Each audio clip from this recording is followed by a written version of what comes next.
What's the first thing you think about when you hear someone say, let's go clubbing?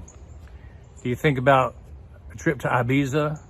If you're old, been around a while, how about Studio 54?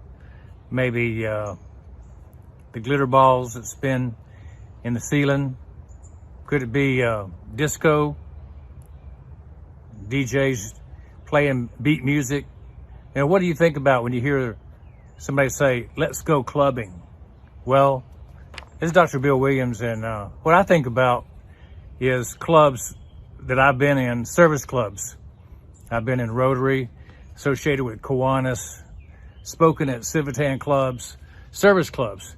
Now, these service clubs are the lifeblood of charitable organizations doing good for people all around the world. And so any kind of a group that gets together that does good deeds, good service, is a good service club. I know I've been a part of Kenya Medical Outreach over the years, which was our mission team to Africa, to Kenya. We went there, did projects over 15 years. We had a service project that would serve the people of Kenya and the surrounding area. So that would be the first thing I think of when I hear about clubbing. What about entrepreneur clubs? You know, that's another type of club that I've been involved in.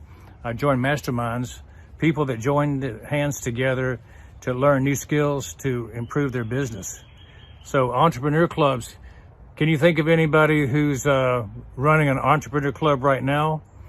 I think there are people like Grant Cardone, the 10X guy, 10X rule. Anthony Robbins has been around a long time. He's got a significant following for entrepreneurism.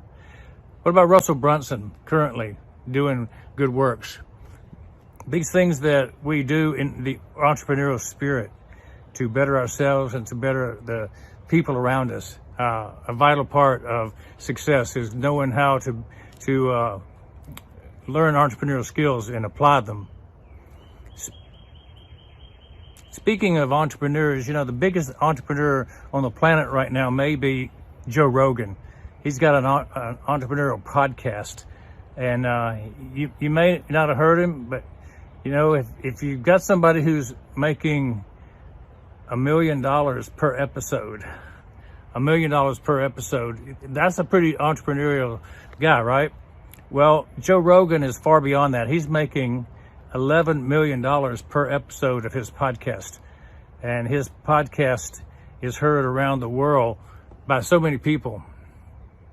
I would say that it's probably the biggest in the entire universe right now, Joe Rogan podcast. So that's an entrepreneurial group. When a group gets together to do things, they're powerful. And so Joe Rogan is leading a powerful group. I asked my son Tyler about a club, and he talked about fan clubs. You know, he's a race car driver, a country music singer, a speaker, and he's familiar with the entrepreneur side of the business. But he also talked about Dale Earnhardt and his fan club. He talked about Kelsey Ballerini, people that you've heard of in country music. Maybe Garth Brooks. If you're older, you know Garth Brooks did quite a lot of concerts. He has a large fan club. So that's another type of fan club that you might be familiar with. What about the kind of clubs that people join related to sports and schools, universities? That's another one. I was a graduate of Auburn University, so I joined the Auburn Alumni Association, and we certainly cheer on our basketball team, our gymnastics team, doing very well right now. And so I tend to look at clubbing as following my sports teams, following the schools that I believe in, who gave me an education to get started and end up where I ended up. And so we support those kind of clubs. What about presidents of the United States? You know, they were part of clubs. Skull and Bones is well known from Yale University to be a club that molded people to be leaders in the world. What about the fraternities and sororities at different universities? I was a Beta Theta Pi brother, and my mom was an Alpha Gamma Delta sorority member when she was at Auburn University also. Those kinds of clubs mold men and women to be more mature, to grow up when they're at that young college age. They teach leadership skills, communication, and they stand for integrity and to be a better person. That's what the sororities and fraternities are built on, is personal development. So those kind of clubs have a good place in my life, my family's history. What do you think a club is, though? You know, a club is basically an association of people united for a common interest, a common purpose. The purpose of a club is to support the members. It's to support people to understand more about the world around them in that particular area of interest. It could be that it's to meet new people. You know, a club to meet new people would be a good thing. Make new friends, to get training, whatever the purpose of that club is. The training is important if you're going to succeed in the world. And so we join clubs to become better people. We also join clubs to assist others and serve others, to have a social function, to have a place for an outlet for us to join together and have fun and just to socialize and just become more of the part of society rather than just hanging out as an individual. So the question that I have is On Passive a club? And I think if you look at it in a lot of ways, it's like all the clubs that I mentioned: entrepreneur club, social club, service club, fan club. Entrepreneurism, of course, is why we all join, why we all wanted to be on Passive from the beginning. I think most people wanted to increase their income, their skills, their ability to raise their family. I was in a service club, Rotary International, for 8 years, and I served as the International Service Director. And one of the things that impressed me was the motto, and I think it pretty much mirrors what On Passive's motto is, and I thought I'd share that with you and On Passive right now as we go forward and discuss On Passive. What is the similarity between these two organizations? Well, the Rotary motto, established back in 1911, was service above self. And service above self is to put yourself into a position to serve others before you worry about serving yourself. And the other motto that they are famous for is one profits most, who serves best. And that kind of is a priority situation, establishing that you serve others and then you'll get your due rewards. And that just makes sense, right? And in 1932, they came up with what's called a four-way test. If you're thinking about which way to go, what's the best way to take a direction in your decisions about business, and Rotary was an organization of businessmen, and they decided that this four-way test would be something you could apply to any question as to which direction you want to take your company. Number one was, is it the truth? Number two was, is it fair to all concerned? Number three was, will it build goodwill and better friendships? And finally, will it be beneficial to all concerned? Truth, fair, goodwill, better friendships, beneficial to all concerned. None of these are anywhere near questionable as to good traits for any decision that we're going to make.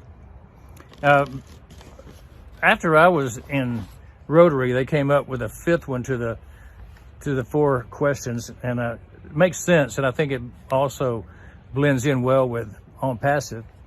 They said, is it fun? You know, we don't want to do anything that's not fun.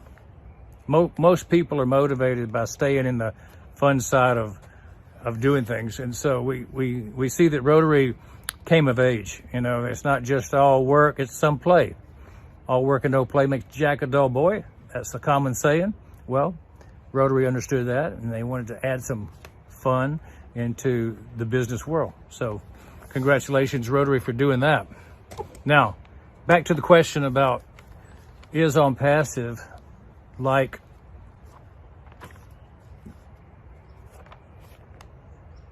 What did I say? Clubbing? Yeah, I think OnPassive is clubbing. We hang together. We're a club. Now, it's a club with a purpose.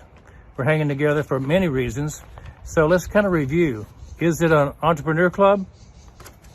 Very much so. How is that? Well, we got together to make better business decisions, to make more things happen for each of us, right? We did that. So what do we have in OnPassive that kind of gives evidence about what is our entrepreneurial spirit? How about this? In OFounders, we have Global 1000. That's a club. That's a group of founders who reach the highest levels of success, of attracting other members to come and take part in OnPassive. So the Global 1000 group, those who have 1,000 people that they've recommended that join, and that have 10,000 people in their genealogy, that is pretty entrepreneurial, I'd say. So there'll be 1,000 global members that do that. I think all founders are actually entrepreneurs because they take it upon themselves to be independent, to increase their wealth through personal effort, but also they recognize that there are systems out there, namely OnPassive's automated CATMO system, that will ensure that they get to the place they want to be a lot faster, a lot easier, with high value. Now that's the key, value. We're always promoting value when we talk about entrepreneurism. There's a millionaires club. You know, if you are very successful in OnPassive, you'll actually be invited into the millionaires club. And so that's going to be an exciting thing that we'll get to be taking part in. Entrepreneurism really will flourish under the platform called Academy. And so if I put up in a scale of 1 to 10, the things that will show us the way to be more entrepreneurial, grease the way up the pole. If you're wanting to climb higher and higher and make it easier, then Academy is going to be one of the ways that entrepreneurs will take advantage. They'll have a platform that will let them showcase their skills. Now you're thinking entrepreneurs will teach more, they'll coach more, they'll consult more. They'll actually influence more people. And so the entrepreneurs of the world are basically those who are the influencers, the coaches, and the teachers. That's kind of a picture I'd like to see painted. What about the service club aspect of OnPassive? Well, you know, the biggest service club there is in OnPassive right now is the Leadership Council. The Leadership Council is chosen by Ash and given the responsibility to serve others. And boy, have they served. For the last 3 years, during the time there's been a Leadership Council that's been changing. There's 3 or 4 or 5, 6 of them over the time of 6 years. The entrepreneurs and the leaders in the service organization called Leadership Council have done a marvelous job. They've served others by helping them get through the hoops, to train people as to what is OnPassive, how to get in, how to navigate, to be motivated, to stay the course. Everything that's needed has been performed by these leaders, and we've had a group of them, maybe 60 or 70 total, over a period of 3 years. So strong leadership from the service aspect of OnPassive. What's going to happen in the future? Well, the OBless community is going to become the next big service part of OnPassive. It's a service club based on doing good for other people, paying it forward, you might say, blessing others because you've been blessed. And that's going to be the legacy that's left over as we go beyond the startup, we go beyond just the first couple of years. As we get bigger and better, more influential, more profitable, then the OBless component will become the biggest service wing of OnPassive. So looking forward to that. I know everybody is going to be able to take part in it. So if you watch and you learn and you look, you'll grow and you'll learn. You'll increase your speaking skills. You'll increase your writing skills, your marketing skills, your leadership skills. All this will serve to make you a better person. And then in turn, you'll be able to serve others as you use those skills that you learned as part of OnPassive. And so it's a service organization in terms of helping you and helping others at the same time. How about the social club aspects? Yeah, we're going to be using some social tools and platforms, and we're going to get together. We've already started doing that with OnPassive in OFounders. We've made friends all around the world. We've been on many calls together, many videos together, live videos, and we continue to expand. But just think, when ONet and OConnect put together that powerhouse of platforms, then we'll be able to connect even better around the world, doing what we've already done in OFounders. We'll be doing it in many groups, not just OFounders groups. We'll be talking to people, we'll be setting up groups, and we'll be having a social time with one another. So what about the Tukula that we talked about the other day? The people of all colors, all races, all nationalities, all languages. What about that? That's going to be a social melting pot where everybody gets together, and irregardless of where you're from and what you do, what you came from, you'll be able to get together as a group and participate. That's a social gathering phenomenon. And just because we're not in the same location doesn't mean we don't get to interface now that we're able to connect worldwide through OnPassive and the wonderful platforms and tools that OnPassive is created. So that's exciting. Where we're going, it'll expand our territory and our vision to be more, better, and different. And finally, this fan club concept. I think OnPassive is a big fan club, and we all are the biggest fan of the CEO of OnPassive, Ashmi Farah.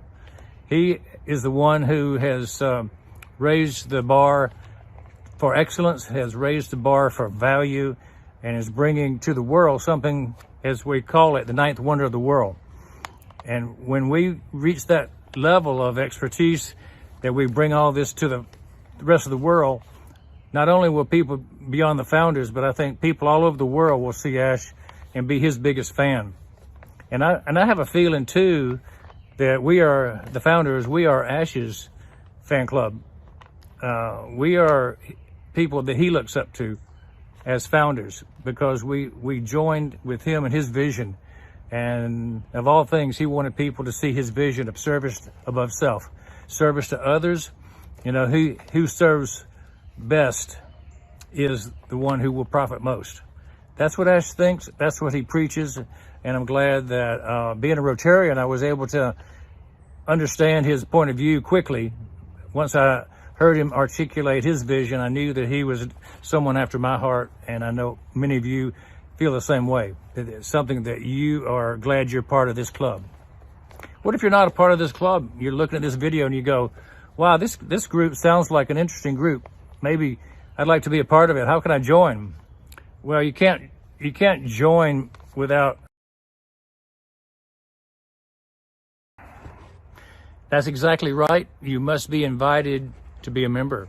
Now, you probably know somebody who is a member, so get in touch with them and they'll tell you how to join. If you don't know anybody, then look in the description below. You may find a link there that will lead you to find out more about OnPassive, more about how to join. It's just that easy. If you raise your hand, if you step forward, if you open the door, you'll be okay. What awaits you is a future of choice, not chance. This is Dr. Bill Williams saying, you're in for the ride of your life with OnPassive.